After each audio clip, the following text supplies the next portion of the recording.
وہ آدمی جس میں تنہائی میں اللہ کا ذکر کیا، اللہ کو یاد کرنے بیٹھ گیا، کوئی دیکھنے والا نہیں تھا، وہ تنہا تھا، حجرے میں تھا، اپنے بند کمرے میں تھا، اپنے رب کو یاد کیا۔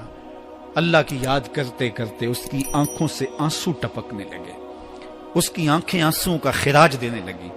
تو میرے اور آپ کے آقا و مولا نے فرمایا کہ یہ آنسو اتنے قیمتی ہیں، ان آنسوؤں کے بدلے میں قیامت کے دن اسے عرش الہی کا سایہ نصیب ہوگا، عرش الہی کا سایہ اسے نصیب ہوگا ان آنسوؤں کے بدلے میں۔ رومی علیہ رحمہ فرماتے ہیں جہاں پانی گرتا ہے وہاں سبزہ اگتا ہے، جہاں آنسو گرتے ہیں وہاں رحمت اترتی ہے۔ تو اس لیے جو اللہ کی یاد میں رونے کا لطف ہے اور اللہ کی یاد میں آنسو بہانے کا اجر اور صلہ رکھا گیا ہے، یہ گناہوں کو دھو ڈالتا ہے، یہ اندر کی صفائی اور ستھرائی کا سبب اور ذریعہ ہے۔ میرے اور آپ کے آقا و مولا نے فرمایا راتوں کی تنہائیوں میں اٹھ کے قرآن پڑھا کرو اور قرآن پڑھتے ہوئے رویا کرو۔ پھر فرمایا فَإِلَّمْ تَبْكُوا فَتَبَاكُوا، اگر رونا نہ آئے تو رونے کی کوشش کیا کرو۔ حضرت داتا گنج بخش علی حجویری سے ایک مرید نے کہا حضرت اگر رونے کی کوشش کریں پھر بھی رونا نہ آئے، فرمایا پھر اپنے مقدر پہ رویا کرو۔ تم اتنے سنگ دل ہو گئے ہو کہ تمہاری آنکھیں آنسوں کا خراج نہیں دیتی۔ جو رونا نہیں جانتا وہ اللہ کی رحمتوں کو اور اللہ کی کرم نوازیوں کو کیسے سمیٹ پائے گا؟ بچہ روتا ہے تو ماں دودھ دیتی ہے، جب بندہ اللہ کی حضور الہاؤ زاری کرتا ہے، عجز کرتا ہے، انکساری کرتا ہے تو اللہ کی رحمتوں کو جوش آتا ہے اور اللہ تعالیٰ کی رحمتیں اس پہ برستی ہیں اور اس کے نہ صرف گناہ معاف ہوتے ہیں بلکہ اللہ تعالیٰ اس کے گناہوں کو بدل کے نیکیوں میں تبدیل کر دیتا ہے۔ ایک فقیر تھا، ملنگ درویش، اللہ کا بندہ، اس کی عادت یہ تھی کہ اپنے ڈیرے پہ آنے والوں کو کھلاتا، ان کو پلاتا، ان کی ضروریات کا خیال رکھتا، لیکن کو مالی آسودگیاں نہیں تھی۔ ہوتا یہ تھا کہ بعض اوقات لوگ آتے تو ادھار لے کر کے وہ لوگوں کو کھلا دیتا۔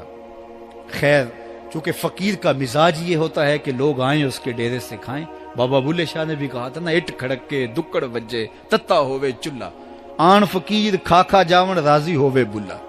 یہ فقیروں کا مزاج ہے، تو جو بھی آتا اس کے ڈیرے سے کھاتا اور وہ ادھار اٹھا اٹھا کے لوگوں کی ضروریات کو پورا کرتے رہتے۔ وقت آخر آ گیا، جن لوگوں نے ادھار دیا تھا وہ سارے تقاضا کرنے آ گئے۔ اب بابا جی کو کیا فکر لاحق ہے کہ یہ میرے مہمان ہیں اور میں ان کو کچھ پیش کرنے کی صلاحیت نہیں رکھتا۔ ایک بچہ تھا، وہ کچھ سامان بیچ رہا تھا، پتیسا بیچ رہا تھا یا کوئی اور چیز بیچ رہا تھا۔ اس نے گلی سے گزرتے ہوئے آواز لگائی، خادم کو کہے سے بلا کے لاؤ، کہا تم بیچ رہے ہو تو میرے مہمانوں کو کھلا دو۔ بچہ بڑا خوش ہوا کہ میں سارا دن گلیوں میں گھوم کے یہ پتیسا بیچنا تھا، اب یہ ایک جگہ ہی سارا فروخت ہو گیا تو یہ تو موج لگ گئی، میں جلدی گھر چلا جاؤں گا، میری ماں خوش ہو گئی۔ تو سارا ان مہمانوں کو کھلا دیا گیا اور اس کے بعد کہا بابا جی پیسے؟ کہا تم بیٹھ جاؤ، جب ان کو ملیں گے تو تجھے بھی مل جائیں گے۔ وہ بیٹھ گیا، 2 4 10 منٹ بیٹھا تو بچہ تھا، پھر کھڑا ہو گیا، بابا جی پیسے؟ کہا جب ان کو ملیں گے تو تجھے بھی مل جائیں گے۔ پھر آدھا گھنٹہ گزرا تو پھر اس نے کہا بابا جی پیسے؟ میری ماں میرا انتظار کر رہی ہے، ہمارے گھر کا چولہا اسی سے جلتا ہے، میں یہ پیسے لے کر جاؤں گا اور میری ماں کوئی ہنڈیا خریدے گی اور ہم شام کا گھر کا کوئی سلسلہ کریں گے۔ کہا بیٹا جب ان کو ملے گا تو تجھے بھی مل جائے گا۔ بچے نے رونا شروع کر دیا، یتیم بچہ تھا، اس کا سارا آسرا یہی تھا، اس نے رونا شروع کر دیا۔ جب بچہ رویا اللہ کی رحمت کو جوش آیا، کوئی مرید نذرانہ لے کے ان بزرگوں کے پاس آ گیا اور اشرفیوں کی بھری ہوئی تھیلی پیش کی۔ وہ اتنے پیسے تھے کہ اس بچے کو بھی دیے، جتنے لوگ آئے تھے سب کا قرض چکایا، کہا جاؤ گھروں کو۔ تو سب نے کہا بابا جی ہم صبح سے بیٹھے ہوئے تھے تو یہ نذرانہ دینے والا صبح سے نہیں آیا، تو اب کیسے آ گیا؟ کہا صبح سے تمہارے اندر کوئی رونے والا نہیں تھا، ایک رونے والا آیا تو باقیوں کا بھی کام بن گیا۔ بعض اوقات کسی ایک شخص کی وجہ سے باقیوں کی خطائیں بھی معاف ہوتی ہیں۔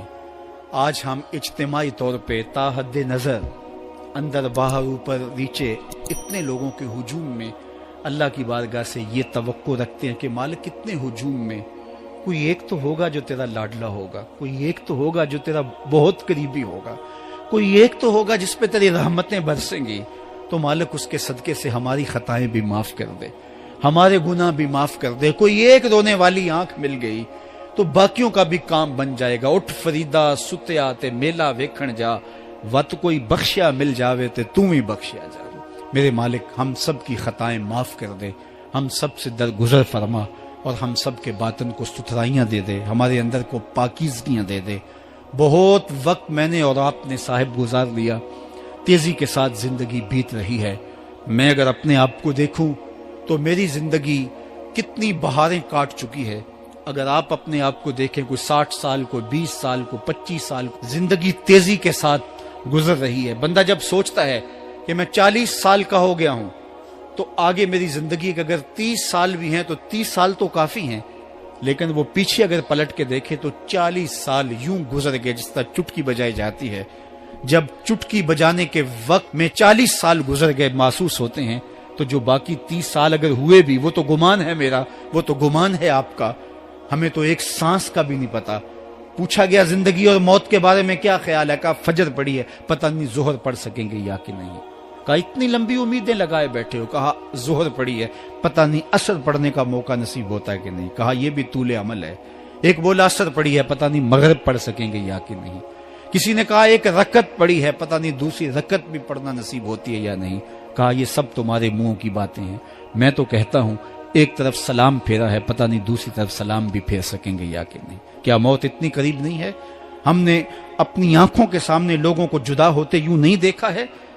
ہم کہتے ہیں اس کی خبر سنا رہے ہو موت کی, یہ تو میں نے ابھی سبزی والی دکان پہ دیکھا تھا. لیکن جب موت آتی ہے تو ایک لمحے کا تقدم اور تاخر نہیں ہوتا.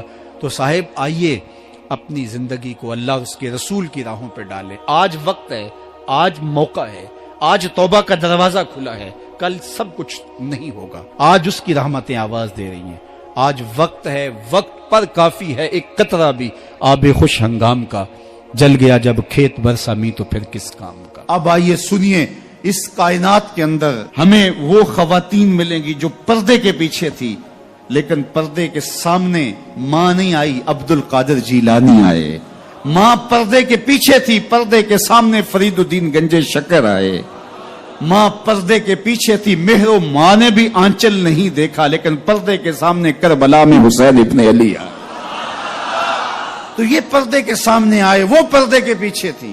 تو جب مائیں پردے کے پیچھے ہوں تو پھر بیٹے جو ہیں وہ پردے کے سامنے آ کے وہ نقش ثبت کرتے ہیں کہ جو لوگوں کے زندگی کے نقوش کو جو ہے وہ اجال دیتے ہیں اور تقدیر بدل دیتے ہیں. تو اس لیے ماؤں کی ذمہ داریاں گھر سنبھالنا ہے,